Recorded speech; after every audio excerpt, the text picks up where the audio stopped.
This channel does not promote any violent, harmful, or illegal activities. All content provided by this channel is meant for an educational purpose only. Top quality और consistent performance के लिए सिर्फ silver pump नाम याद रखना। Colonel Habibur Rahman नेताजीर आजाद हिंद फौजेर अन्यतम उल्लेखযোগ্য नाम। प्लेन क्रैश नेताजीर मृत्यु হয়েছিল কিনা তার একমাত্র সাক্ষী ছিলেন এই হাবিবুর। কারণ 1945 সালের তথ্য অনুযায়ী তাইহুকুতে ভেঙে পড়া প্লেনে নেতাজি ছাড়াও ছিলেন কর্নেল হাবিবুর রহমান।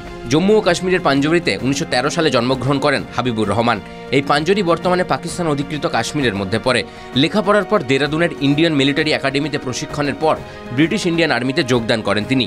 পরবর্তীতে জাপানের হাতে পরাজিত হন ও জাপানি সহায়তায় ইন্ডিয়ান ন্যাশনাল আর্মির সঙ্গে সম্পৃক্ত হন। পরবর্তীতে নেতাজি আজাদ হিন্দ ফৌজের দায়িত্ব নিলে ক্যাপ্টেন মোহন সিংয়ের সঙ্গে সেনাবাহিনীর গুরু দায়িত্ব এসে পড়ে তার কাঁধেও। আজাদ হিন্দ সরকারের ডেপুটি চিফ অফ আর্মি স্টাফও হয়েছিলেন তিনি। মন্ত্রী হিসাবেও শপথ নেন। ভারত স্বাধীন হলে হাবিবুর পাকিস্তানে চলে যাওয়ার সিদ্ধান্ত নেন। সেখানে গিয়ে আজাদ হিন্দ ফৌজের আর এক সেনাকর্তা মেজর জেনারেল জামান কিয়ানির সঙ্গে যুক্ত হয়ে পাকিস্তানের হয়ে কাশ্মীর আক্রমণ করেন। পরবর্তীতে পাকিস্তানেই থেকে যান তিনি। তার পূর্বপুরুষের ভিটে ভীমবেরের পাঞ্জরিতেই মৃত্যু হয় আজাদ হিন্দ ফৌজের এই বীর সেনানীর। পাক অধিকৃত কাশ্মীর সরকার তাকে ফতে-ই ভীমবের, ফকর-ই কাশ্মীর, গাজী-ই কাশ্মীরের মতো উপাধিতে ভূষিত করে। তবে নেতাজির নেতৃত্বে যে অবিভক্ত ভারতের স্বপ্ন তিনি দেখেছিলেন, সেই স্বপ্ন বুকে নিয়েই ভীমবেরের মাটিতে আজও ঘুমিয়ে রয়েছেন colonel Habibur Rahman. TV9 Bangla digital.